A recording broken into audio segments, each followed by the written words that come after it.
दोस्तों एक बार फिर से चंद्रयान-3 को लेकर दो काफी बड़ी अपडेट निकलकर सामने आ चुकी है, जिसमें हमारी पहली खबर चंद्रयान-3 की यात्रा से जुड़ी हुई है जो आप सभी का दिल खुश कर देगी। वहीं पर हमारी दूसरी खबर ऐसी है जिसने अमेरिका, चीन, यहां तक कि रूस तक को हैरान कर दिया, क्योंकि चंद्रयान-3 में आने वाली एक ऐसी चुनौती का हल इसरो ने निकाल लिया है जो अगर सही समय पर नहीं निकलता तो हमारा पूरा मिशन बर्बाद भी हो सकता था। तो चलिए इन दोनों ही खबरों के बारे में डिटेल में समझने की कोशिश करते हैं, लेकिन उससे पहले अगर आपने अभी तक हमारे चैनल को सब्सक्राइब नहीं किया तो चैनल को सब्सक्राइब करके बेल नोटिफिकेशन को अवश्य दबा लें, जिससे हमारी आने वाली डेली ऐसी इंटरेस्टिंग वीडियो आप तक सबसे पहले पहुंच सके। दरअसल दोस्तों लेटेस्ट अपडेट के मुताबिक चंद्रयान-3 जब 14 जुलाई को लॉन्च हुआ था तब पूरी दुनिया की नजरें इस पर टिकी हुई थी कि आखिर कब तक इसे ट्रांसलूनर इंजेक्शन मतलब गैलेक्टिक हाईवे पर लॉन्च करेंगे, क्योंकि तभी हमारा चंद्रयान मिशन असल में शुरू होगा। और आखिरकार वह दिन भी 1 अगस्त को आ गया जब 31 जुलाई की रात को ही हमने चंद्रयान-3 के इंजन को लगभग 30 मिनट तक ऑन करके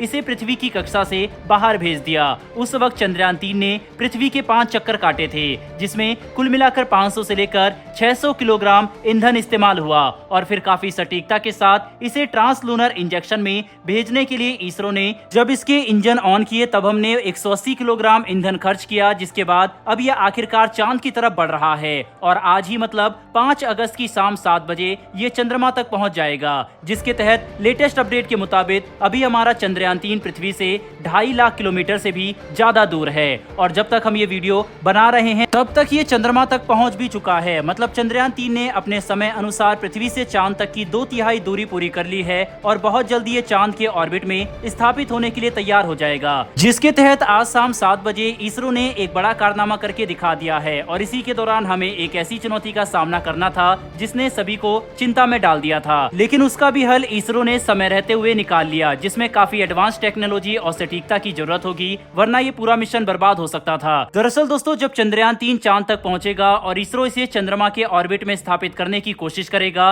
तब हमारे लिए सबसे बड़ी चुनौती इसकी रफ्तार थी, क्योंकि जब चंद्रयान-3 पृथ्वी के चक्कर काट रहा था तब इसकी रफ्तार 10 किलोमीटर प्रति सेकंड की थी और लगभग इतनी ही रफ्तार से ये चंद्रमा की तरफ भी आगे बढ़ रहा था। लेकिन जब ये चांद तक पहुंचेगा तब हमें इसकी रफ्तार को अचानक से कम करना पड़ेगा, ताकि इसकी वेलोसिटी 10 किलोमीटर प्रति सेकंड से घटकर 1 से 2.38 किलोमीटर प्रति सेकंड तक पहुंच जाए। तभी हम इसे सटीकता और सुरक्षा के साथ चंद्रमा के ऑर्बिट में स्थापित कर सकते थे और ये चांद के साथ अपना संतुलन बना पाता, जो हमारे लिए सबसे बड़ी चुनौती थी। लेकिन अब इसका हल आखिरकार भारत को मिल चुका है। दरअसल चंद्रयान-3 की रफ्तार को कम करने के लिए इसरो एक ऐसी प्रक्रिया का इस्तेमाल कर रहा है जिसे हम डी बूस्टिंग के नाम से जानते हैं। दोस्तों डी बूस्टिंग के तहत जब चंद्रयान-3 चांद तक पहुंचेगा तब इसरो इसके इंजन को शुरू करके उल्टी दिशा में फोर्स लगाएगी ताकि इसकी रफ्तार को कम किया जा सके। इसी दौरान काफी सटीकता से इसे 180 डिग्री तक पलटा जाएगा, जिससे ये चंद्रमा के ऑर्बिट में सफलतापूर्वक स्थापित हो सके,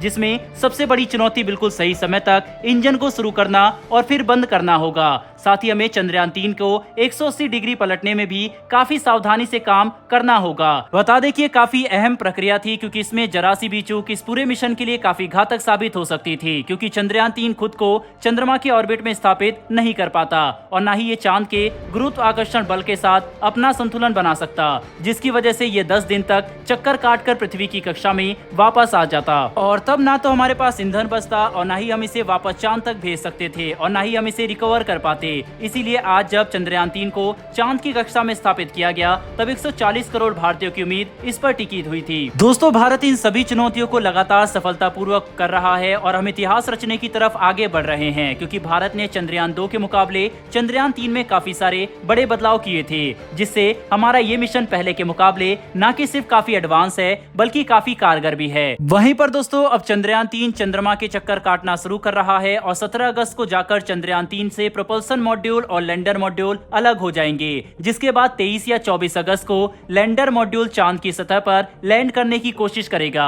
जो हमारे लिए एक सुनहरा पल होने वाला है। बता दें कि इस पल के लिए भारत काफी तैयारी कर रहा है और हम चंद्रयान-2 से मिल रहे डाटा का इस्तेमाल करके जरूरी बदलाव भी कर रहे हैं, जैसे कि जब हमें चंद्रयान-2 के ऑर्बिटर ने चंद्रमा के सतह, पहाड़ और गड्ढों का सही नक्शा भेजा, तब हमने एनालाइज करके चंद्रयान-3 की लैंडिंग लोकेशन को थोड़ा फेरबदल किया था ताकि इसमें कोई भी गलती न हो। और इतना ही नहीं बल्कि हम लगातार चांद पर नजर बनाए हैं ताकि किसी भी तरह की गतिविधि को समझकर पहले ही उसके हिसाब से हमारे मिशन में जरूरी बदलाव किए जा सके, जो भारत की सावधानी का सबसे अच्छा उदाहरण है। बहरहाल दोस्तों, इस वीडियो में इतना ही, लेकिन भारत को मिली सफलता के लिए कमेंट बॉक्स में एक जय हिंद जरूर लिखिएगा। साथ ही हमारी आने वाली डेली ऐसी वीडियो के लिए चैनल को सब्सक्राइब कर बेल नोटिफिकेशन अवश्य दबा लें। फिर मिलेंगे ऐसी एक नई वीडियो के साथ। धन्यवाद। जय हिंद।